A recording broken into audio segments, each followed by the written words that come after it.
نہیں بیٹھ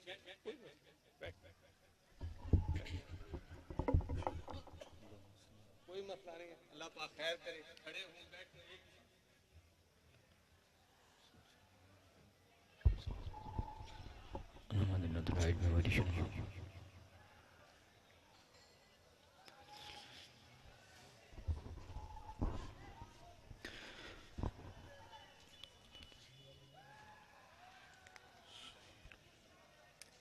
نحمده ونصلي ونسلم على رسوله الكريم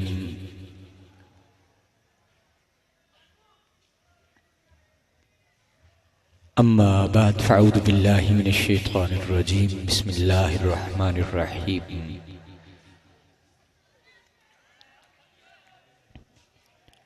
يا أيها الذين آمنوا من يرتد منكم عن دينه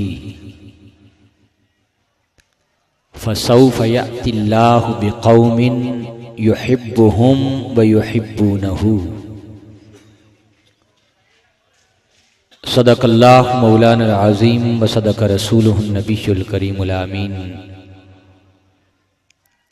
ونحن على ذلك لمن الشاهدين والشاكرين والحمد لله رب العالمين والصلاة والسلام على سيد الأنبياء والمرسلين وعلى آلہ وصحبہ وازواجہ وذریاتہ اجمعین۔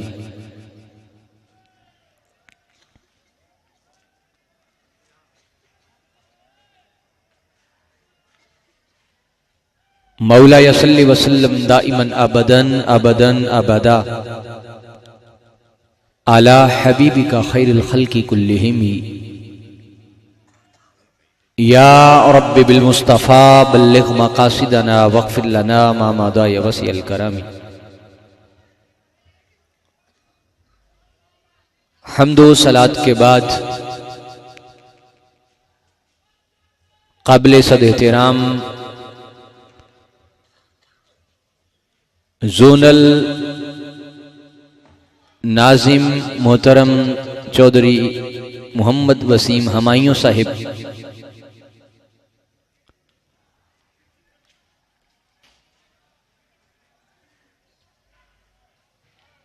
محترم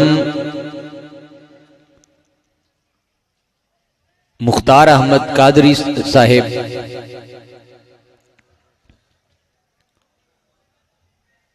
دیگر جملہ معززین و مہمانان ذی قدر،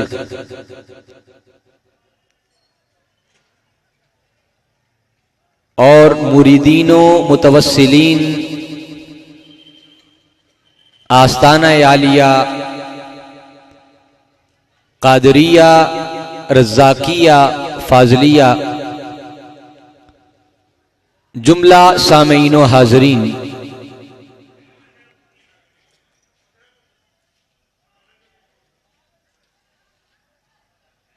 اللہ رب العزت کا بے پایاں لطف و کرم اور احسان عظیم ہے کہ جس کی توفیق سے آج ہم اس قادری سلسلہ کے عرس مبارک کی سالانہ اس تقریب میں شریک ہیں، اور یقیناً اللہ والوں سے یہ نسبت، یہ تعلق، یہ اظہار، یہ زندگی کے وہ لمحات ہوا کرتے ہیں، یہ نسبت کے وہ لمحات ہوا کرتے ہیں کہ جن کے صدقے اللہ رب العزت انسان کو زندگی میں تبدیلی کا راستہ عطا کرتے۔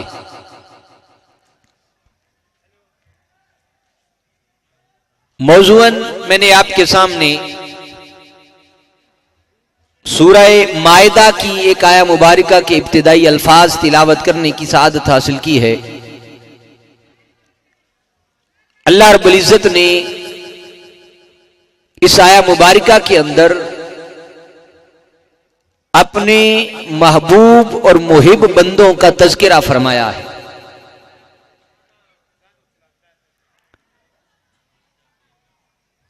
یقیناً یہ تصور بڑی اہمیت کا حامل ہے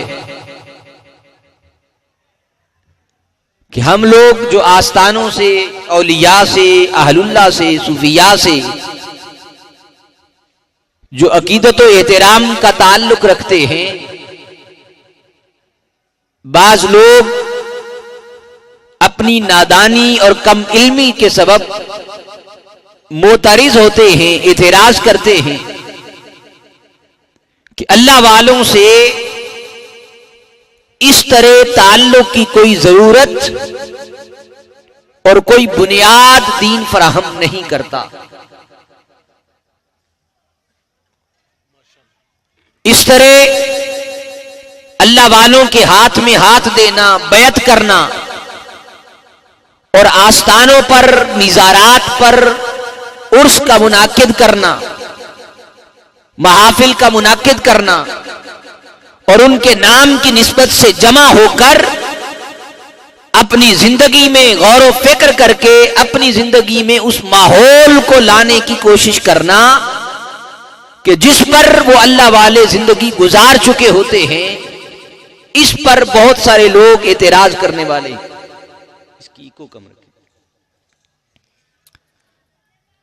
جو آیا مبارکہ کے ابتدائی الفاظ میں نے تلاوت کیے ہیں، اللہ رب العزت نے اس آیا مبارکہ کے اندر اپنے محبوب اور محب بندوں کی عظمت کا ذکر کیا، اور قرآن مجید کا یہ مقام یہ بتا رہا ہے کہ کوئی زمانہ زمین پر ایسا نہیں گزرتا کہ جس میں اللہ والے زمین پر حیات کی صورت میں موجود نہ ہوں، ظاہری زندگی کے ساتھ موجود نہ ہوں۔ آیا مبارکہ کے الفاظ اہل ایمان سے خطاب کرتے ہوئے فرمایا، اے ایمان والو، من یرتد منکم عن دینہ، جو لوگ، اے ایمان والو جو اپنے دین سے پھر جائے گا، جو اپنے دین سے منہ موڑ لے گا، من یرتد منکم عن دینہ فسوف یأتی اللہ بقوم، تو اللہ ایسی قوم لائے گا یحبہم، ان کی پہلی خوبی یہ ہوگی کہ اللہ ان سے محبت کرتا ہوگا، وَيُحِبُّونَهُ، اور وہ اللہ سے محبت کرتے ہوں گے۔ اس کی آواز سیٹ کریں، بیس بڑھائیں اور ایکو بند کر دیں۔ یعنی ایسے لوگوں کا زمین پر موجود ہونا کوئی دور ان سے خالی نہیں ہوتا۔ اور یہاں بڑی قابل توجہ بات ہے، اللہ رب العزت جو خطاب فرما رہے ہیں کہ اے ایمان والو، اگر تم اپنے دین سے پھر گئے تو وہ دین سے پھرنا کیا ہے؟ اب اس آیت کی بہت ساری تفسیریں، بہت ساری حکمتیں اس میں موجود ہیں، مگر جو عنوان جس ترتیب کے ساتھ یہاں اللہ پاک نے اہل محبت کا ذکر کیا ہے، فرمانا یہ چاہتا ہے کہ جب دین والوں میں محبت والے نہ رہیں، جب دین والوں میں اہل محبت نہ رہیں، جب دین والوں میں محبت کا رشتہ رکھنے والے نہ رہیں، تو اللہ کو دین والوں کی ضرورت نہیں رہتی۔ پھر اللہ ایسے لوگوں کو لاتا ہے کہ جن کا رشتہ ہر طرح سے محبت کے ساتھ جڑا ہوتا ہے، اللہ بھی ان سے محبت کرتا ہے، وہ بھی اللہ سے محبت کرتے ہیں۔ مگر ترتیب دیکھیے، اللہ رب العزت نے ان کی پہلی خوبی یہ نہیں بیان کی یہاں پر ترتیب کے ساتھ کہ وہ اللہ سے محبت کرتے ہوتے ہیں، نہیں، بلکہ پہلے یہ ذکر کیا کہ اللہ ان سے محبت کرتا ہوگا، اللہ ان سے محبت کرتا ہوگا۔ معنی یہ ہے کہ پہلے اللہ ان سے محبت کرتا ہے، انہیں چنتا ہے، ان کا انتخاب کرتا ہے۔ جب ان کا انتخاب کر لیتا ہے تو یہ وہ لوگ ہوتے ہیں کہ جو عام لوگ اور معمولی نہیں ہوتے، یہ وہ خاص لوگ ہوتے۔ اللہ سے محبت کا دعوے دار تو ہر کوئی ہو سکتا، اللہ سے محبت کرنے کا دعویٰ تو ہر کوئی کر سکتا ہے، مگر کمال تو اس کا ہے جس سے اللہ محبت کرتا ہے، مقام تو اس کا ہے جس سے اللہ محبت کرتا ہے۔ تو اللہ رب العزت نے فرمایا پھر اللہ ایسے لوگوں کو لائے گا کہ جن سے اللہ محبت کرتا ہوگا اور وہ اللہ سے محبت کرتے ہو۔ اب اس پر حدیث صحیح ہے بخاری و مسلم شریف کی، جب اللہ کسی بندے سے محبت کرتا ہے، جب اللہ کو کسی بندے سے محبت ہو جاتی ہے، کیا بھی توجہ ہے بات کی طرف؟ جب اللہ کو کسی بندے سے محبت ہو جاتی ہے تو اللہ اپنی اس محبت میں اپنی مخلوق کو شریک کرتا ہے۔ حدیث صحیح ہے بخاری و مسلم کی، اللہ رب العزت جب دنیا میں زمین پر رہنے والے، حیات ظاہری گزارنے والے، دنیا پر موجود شخص کی محبت کے تعلق کو مالک لم یزل اس محبت کے رشتے میں جوڑتا ہے تو پھر جبرائیل کو بلاتا ہے۔ حدیث پاک میں آتا ہے کہ آقا علیہ السلام نے فرمایا پھر جبرائیل کو بلاتا ہے اور جبرائیل کو بلا کر فرماتا ہے اے جبرائیل مجھے فلاں بندے سے محبت ہو گئی ہے۔ کیا؟ مجھے فلاں بندے سے محبت ہو گئی ہے۔ تو کیا یہ اس بندے کی بات نہیں؟ بھئی اللہ تو ہر بندے سے 70 ماؤں سے بھی زیادہ پیار کرتا، تو پھر یہ بات وہ 70 ماؤں سے ہر شخص سے زیادہ پیار کرتا ہے، 70 ماؤں کے پیار سے مامتا کا وہ رشتہ جو ماں کا اولاد کے ساتھ ہوتا ہے، اللہ اپنے ہر بندے سے 70 ماؤں سے بھی زیادہ پیار کرنے والا ہے، تو پھر یہاں کون سی محبت کا بیان ہے؟ یہ وہ خاص محبت ہے جسے محبت ولایت کہتے ہیں۔ یہ وہ رشتہ ہے جو عام رشتہ نہیں۔ اب جب اللہ کو کسی بندے سے محبت ہوتی ہے، اور یہ بھی ذہن میں رکھیے یہ اس بندے کی محبت کا ذکر ہوتا ہے جو دنیا میں ظاہراً موجود ہو، جانے والے کی بات نہیں ہوتی، وہ جو چلا گیا اس سے تو محبت ہو چکی، یہ جو آتا ہے دنیا میں ہوتا ہے اس کی محبت کی بات ہوتی ہے۔ اور جب اللہ کو اس بندے سے محبت ہو جاتی ہے تو جبرائیل کو بلاتا ہے، جبرائیل کو حکم دیتا ہے جبرائیل میں فلاں بندے سے محبت کرتا ہوں، تو بھی اس سے محبت کر۔ گویا جبرائیل کو بھی اس بندے سے، اس نیک، اس خاص، اس اللہ کے ولی سے محبت کا حکم ہوتا ہے، وہ بھی محبت کرنے لگ جاتا ہے۔ پھر حکم ہوتا ہے جبرائیل اس سے محبت کرنے کا حکم اہل آسمان کو بھی سنا دے۔ پھر جبرائیل علیہ السلام اہل آسمان کے پاس آتے ہیں، آسمانی مخلوق کے پاس آتے ہیں، کل ملائکہ کو حکم دیتے ہیں کہ اے ملائکہ، اے آسمانی مخلوق، اللہ کو زمین پر رہنے والے اس فلاں بندے سے محبت ہو گئی ہے، مجھے بھی اس سے محبت کرنے کا حکم ملا ہے، تمہیں بھی اس سے محبت کرنے کا حکم دیا جاتا ہے، تم بھی اس سے محبت کرو۔ کل اہل آسمان بھی اس اللہ کے نیک بندے سے محبت کرنے لگ جاتے ہیں۔ اب حدیث پاک کے اگلے الفاظ ہیں پھر وہ محبت زمین پر اتاری جاتی ہے اور دلوں میں رکھی جاتی ہے۔ آپ بڑی توجہ سے اس نقطے کو سمجھیے، یہاں عقیدے کی ایک بڑی اہم بات سمجھ آئے گی۔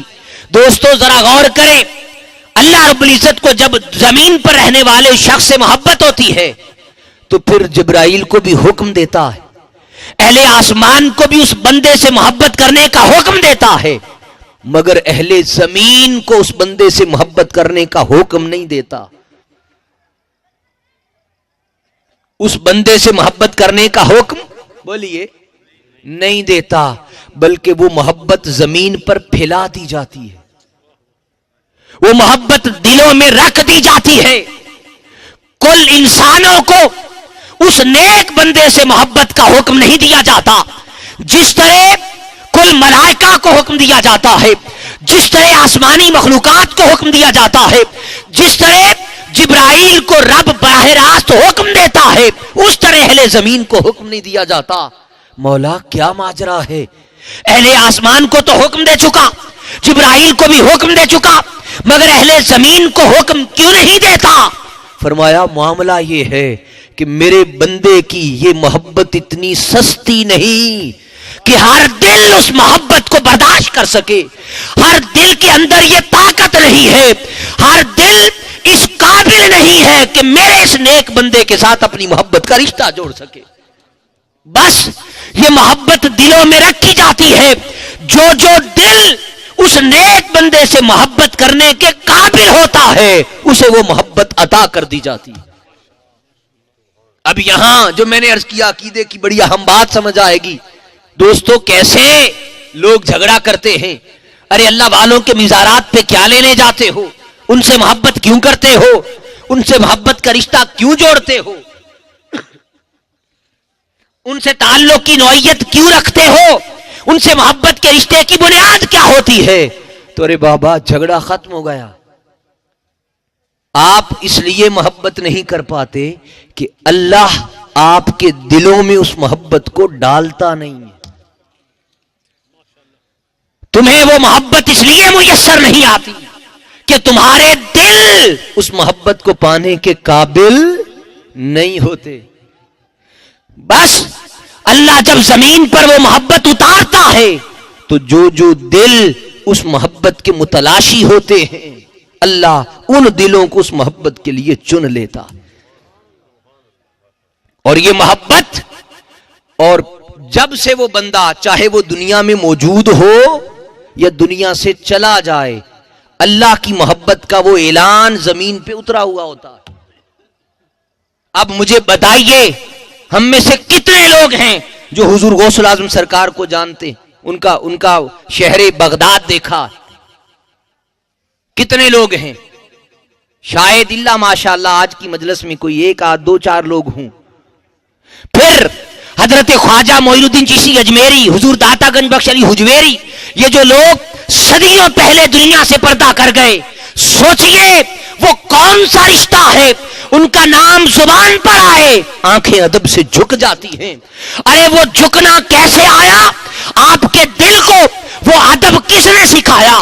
آپ کی آنکھوں میں، آپ کے دل میں، آپ کے وجود میں وہ احترام کہاں سے آیا؟ ارے سبب یہ تھا کہ جب ان کی محبت کی ہوا چلی، اس محبت کی ہوا کو جس دل نے محسوس کیا وہ دل جہاں تھا ان کی محبت میں جھک گیا، ان کی محبت میں جھک گیا.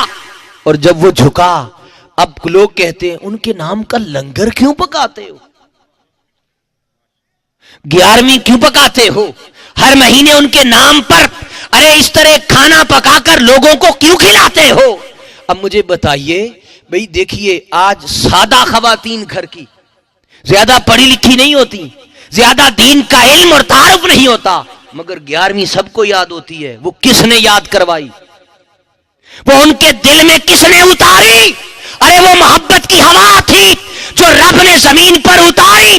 بس جو دل قابل تھا جہاں بھی تھا وہ محبت اس کے دل کو چھو گئی. اب اسے کسی دلیل کی ضرورت نہیں رہتی، وہ کسی دلیل کا محتاج نہیں رہتا. جس کے دل کو وہ محبت کا رشتہ نصیب ہو جاتا ہے، اب اس رشتے کے سبب اب وہ جہاں ہوتا ہے وہ ان کا نام جپ جپ کر اپنی زندگی کو اس رنگ میں گزارتا بھی ہے، اس زندگی کے مزے بھی لیتا. دوستو یہ جو اللہ والوں سے رشتہ ہے محبت کا، یہ محبت کا تعلق ہے. آج اس آستانہ عالیہ قادریہ رزاقیہ فاضلیہ پر جو دور و نزدیک سے آنے والے جملہ متوسلین، مریدین، معتقدین، جو محبت کرنے والے اس آستانہ پہ چلے آئے ہیں، انہوں نے آپ کو جائیداد دی ہے؟ ان بزرگوں نے بولیے کوئی دنیا کا مال دیا ہے؟ جی بولیے نا. نہیں، بلکہ آپ محبت سے اس ماحول کو سجانے کے لیے اپنی خدمتیں، اپنی محبتیں ساتھ لے کر آتے ہیں. مگر کیا ہے جو یہ ان کی محبت جو زمین پہ اتری، اللہ نے ان کی محبت اس زمین پر اتار کے جب اس کی ہوا چلائی تو جس دل کو محبت کی وہ ہوا لگی وہ ان کی طرف چلا آیا، وہ ان کی طرف بڑھتا چلا آیا اور وہ محبت انہیں کھینچ لائی. بھئی یہی وہ رشتہ ہے اور یہی وجہ ہے کہ اللہ رب العزت زمین پر اس محبت کو اتارتا ہے، حکم نہیں دیتا. ہر انسان کو اس محبت کا حکم نہیں دیتا. کیوں؟ اس لیے کہ ہر دل اس محبت کے قابل نہیں ہے، اس محبت کے. اب یہ ایک اور لمبی بات ہے، میں اس کی تفصیل میں نہیں جاتا. کہ پھر وہ محبت، وہ دل اس محبت کے قابل کیسے بنتا. یہ ایک الگ چیپٹر ہے، مگر ایک اشارہ دے دیتا ہوں دوستو. سادہ سی بات ہے کہ وہی دل اس محبت کے قابل ہوتا ہے جو اللہ والوں کا متلاشی ہوتا ہے. جسے اللہ والوں کی تلاش ہوتی ہے وہی اس محبت کے قابل ہوتا ہے. اور یہ تلاش کرنا خود رب نے سکھایا سورہ فاتحہ میں. اور سورہ فاتحہ کہاں پڑھتے ہیں زیادہ؟ جی بھئی آپ نماز سے رشتہ ہے نا سب کا؟ جی بولیے نا، کہاں پڑھتے ہیں؟ نماز میں. اب آپ سوچئے تو صحیح، آپ دعا کیا کرتے ہیں نماز کے اندر؟ اہدنا الصراط المستقیم، مولا مجھے سیدھا راستہ دکھا. یہی دعا کرتے ہیں نا جی؟ تو بھئی یہ دعا کون کرتا ہے؟ مسلمان کرتا ہے نا. تو اسلام سے اور بھی کوئی سیدھی راہ ہے؟ جب آپ اسلام پہ آ گئے تو اسلام سے بڑی کوئی سیدھی راہ ہے؟ اور تو پھر سیدھی راہ کیوں مانگ رہے ہیں؟ کتنے جھلے لوگ ہیں، نادان ہیں، وہ سوچتے نہیں کہ اللہ نے یہ جو سورہ مبارکہ سکھائی ہے، یہ جو دعا سکھائی ہے، اس کا راز کیا ہے؟ بس دعائیں یاد ہیں، سورہ مبارکہ یاد ہے، اور نمازیں ساری یاد ہیں، نمازیں ساری پڑھتے ہیں، مگر حقیقت کی خبر نہیں. اہدنا الصراط المستقیم، ہمیں سیدھا راستہ دکھا. اب وہ دعا کرتا ہے. پھر عجیب بات ہے، چلو نماز سے باہر تو یہ دعا مانگی تو سوچا کہ دنیا کے دھندے کام کاج میں سیدھی راہ سے ادھر ادھر ہو گیا. جب نماز میں آ گیا تو نماز سے بڑھ کے اور کون سی سیدھی راہ ہے؟ تو نماز کے اندر آ کے بھی پھر کہہ رہا ہے سیدھی راہ دکھا، سیدھی راہ دکھا، سیدھی راہ دکھا. اور پھر عجیب چکر ہے کہ زندگی کی پہلی نماز ادا کرے تب بھی وہی دعا، زندگی کی آخری نماز ادا کرے پھر بھی وہی دعا. تو ساری عمر سیدھی راہ ہی نہیں ملتی. گل سمجھ آ رہی ہے یا نہیں جی؟ بات آپ کی سمجھ میں اتر رہی ہے جی؟ یہ سوچنے والی بات ہے یا نہیں کہ عجیب معاملہ ہے کہ ساری عمر یہ دعائی چلتی رہتی ہے، مولا سیدھی راہ دکھا، سیدھی راہ دکھا، سیدھی راہ دکھا. تو اس نے فرمایا ارے بابا تم سمجھے ہی نہیں، دعا تو یہ ہے ہی نہیں، یہ تو ابتدا ہے، دعا تو آگے ہے. یہ ابتدا ہے، یہ دعا کا راستہ ہے. اہدنا الصراط المستقیم، اے بندے تو سیدھی راہ تو مانگ، مگر بات صرف سیدھی راہ کی نہیں ہے. صراط الذین انعمت علیہم، ارے ان کی راہ مانگ جن کو اس راہ پر چلا کے اپنے تک پہنچا لیا ہے. صراط الذین انعمت علیہم، مولا ان کی راہ عطا کر جو انعام یافتہ ہیں. وہ انعام کیا ہے؟ وہ انعام ہے کہ جو اس راہ پر چلے اس تک پہنچ گئے. مولا ان کا راستہ عطا فرما، مولا ان کی سنگت دے، ان کی صحبت دے، ان کی معیت دے. ہمیں ان کی صحبت کے ساتھ اس طرح نواز دے کہ بس پھر اس راہ پر چلے اور ایسا چلے غیر المغضوب علیہم ولا الضالین، نہ گمراہ ہوں نہ تیرے غضب والے ہوں. اس راہ پہ چلتے ہوئے تجھ تک پہنچے، تیرے راستے سے ادھر ادھر نہ ہونے پائے. ہر نماز کی ہر رکعت میں یہ دعا بندہ کرتا ہے، اور یہ دعا کر کے اللہ کے حضور وہ راہ مانگتا ہے. وہ راہ مانگنا کیا ہے؟ ارے بابا وہ راہ مانگنا حقیقت میں اللہ والوں کا رشتہ ہے، وہ نسبت ہے، وہ تعلق ہے، وہ ان کی معیت ہے، وہ ان کی صحبت ہے، وہ ان کا ساتھ ہے. اور پھر دیکھیے کمال کی بات، اس رب نے انداز کس طرح اپنایا اور ہمیں سمجھایا کس طرح کہ لوگوں غور کرو. اب جب آپ نے وہ دعا کی تو اب یہ تو دعا ہے عام بندے کی، تو جو اللہ کا ولی خود ہو گیا، جو اللہ کا محبوب مقرب ہو گیا، وہ بھی یہی دعا کرتا ہے نماز میں. سمجھے نہیں گل؟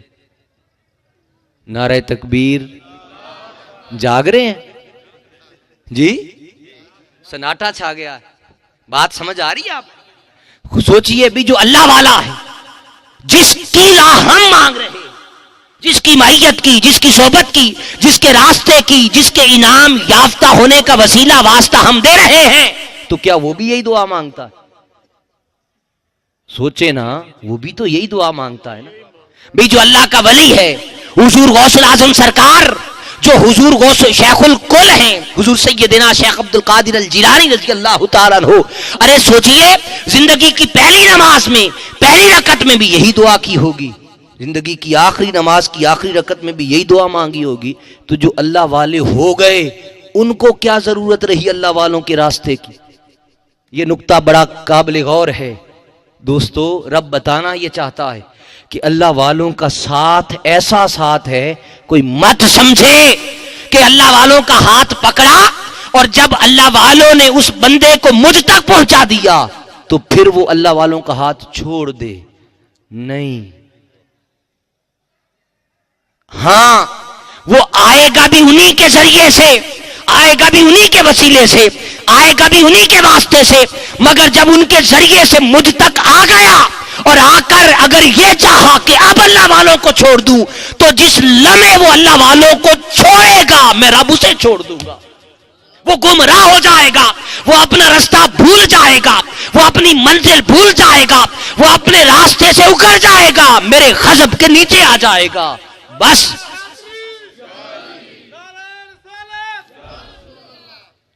چاہیے یہ کہ پھر وہ جس مقام پر بھی چلا جائے وہ میرے اللہ والوں سے رشتہ، میرے پیاروں سے رشتہ کبھی توڑے نہ. وہ جہاں بھی رہے وہ اللہ والوں کا ہو کر رہے، وہ ان کا ہوگا تو میرا ہو جائے. یعنی اب ذرا سوچئے اس تصور اور تسلسل. یہ وہ دعا ہے جو بار بار نماز میں منگواتا ہے، اور بار بار نماز میں منگوا کے کیا بتانا چاہتا ہے کہ لوگوں یہ تعلق اتنا ضروری ہے، جس لمحے یہ رشتہ ٹوٹا ادھر سے تار ٹوٹ گئی. بھی جو دن میں 5 بار 5 نمازوں میں 48 بار ہر رکعت میں بار بار منگوا رہا، وہ کیا چاہتا ہے؟ وہ چاہتا یہی ہے کہ بندے کسی لمحے یہ رشتہ توڑنا، یہ رشتہ چھوڑنا نہیں ہے. بس جو اس میں جتنی پختگی پاتا گیا وہ میری بارگاہ کا اتنا قرب لیتا چلا گیا. اور پھر دیکھیے یہاں پر ایک اور خاص بات ہے. اب جو اگلی بات آپ کے سامنے عرض کرنا چاہتا ہوں دوستان ذی احتشام، یہ تو ہے اس تعلق کی اہمیت، ضرورت کہ اللہ والوں سے تعلق کی ضرورت کیا ہے. وہ جو زمین پر ان کی محبت کی ہوا آتی ہے، محبت کا پیغام آتا ہے، تو یہ انہی دلوں کو میسر آتا ہے جو یہ دعا کرتے، جو یہ تو آپ کہیں گے وہ نمازیں تو وہ زیادہ پڑھتے ہیں، تو نمازیں پڑھ کے بھی پھر انہیں اللہ والوں کی محبت نہیں ملتی، تو پھر دعا تو وہ کرتے ہیں، تو پھر ماجرا کیا ہے؟ زبان سے کہہ بھی دیا لا الہ الا اللہ تو کیا حاصل؟ دل و نگاہ مسلمان نہیں تو کچھ بھی نہیں. بھی حضور کی بارگاہ اور صحبت میں بھی بدبخت منافق حضور کے پیچھے کھڑے ہو کے سورہ فاتحہ تو پڑھتے تھے، مگر دل میں کجروی تھی، دل میں ٹیڑھ پن تھا. جب دل ہی نہ مانے تو زبان کے کہنے سے بولیے کیا ہوتا ہے؟ ارے زبان سے وہ سارا کچھ کہتے ہیں، دل تو اللہ والوں کو مانتا نہیں. تو جب دل ہی نہیں مانتا تو لاکھ کہتے رہے. پھر وہ دل اللہ والوں کی محبت کے لیے زرخیز بولیے. اور یاد رکھیے اللہ کی محبت اسی دل میں آتی ہے جس دل میں پہلے اللہ والوں کی محبت کا بیج آتا. اگر دلوں کی کھیتیاں اللہ والوں کی محبت کے لیے نرم نہ رہیں، اگر اللہ والوں کے محبت کے بیج دلوں میں نہ اترے تو اللہ کی محبت کا بیج کبھی بھی دلوں میں نہیں آیا کرتا. اللہ کی محبت کا بیج انہی دلوں میں اترتا ہے کہ جن دلوں کے اندر اللہ والوں کی محبت کا بیج اگاتا ہے. اور پھر یہ بھی ذہن میں رکھیے کہ دوستان ذی احتشام، جس کا دل اللہ والوں کی محبت سے خالی ہوا کرتا ہے وہ دل اس بنجر زمین کی مانند ہے جس پر بیج تو لگایا جاتا ہے مگر وہ بیج لگ کر بھی فصل کی صورت میں اگتا نہیں ہے، وہ بیج بھی مردہ ہو جاتا ہے. اس زمین کے مردہ ہونے کے سبب تو گویا یاد رکھیے آئی دلوں کی زمین جو محبت اولیاء، محبت صلحاء، اللہ والوں کی محبت کی وجہ سے زرخیز ہوتی ہے، نرم ہوتی ہے، اور دلوں کی کھیتیاں آباد اللہ والوں کی محبت سے ہوا کرتی. یہی وجہ ہے. اب اگلی بات کہ اللہ والوں سے محبت کرنے کا سبب کیا ہے، مقصد کیا ہے. میں نے پہلے ضرورت ان کی ذکر کی کہ ان سے تعلق رکھنا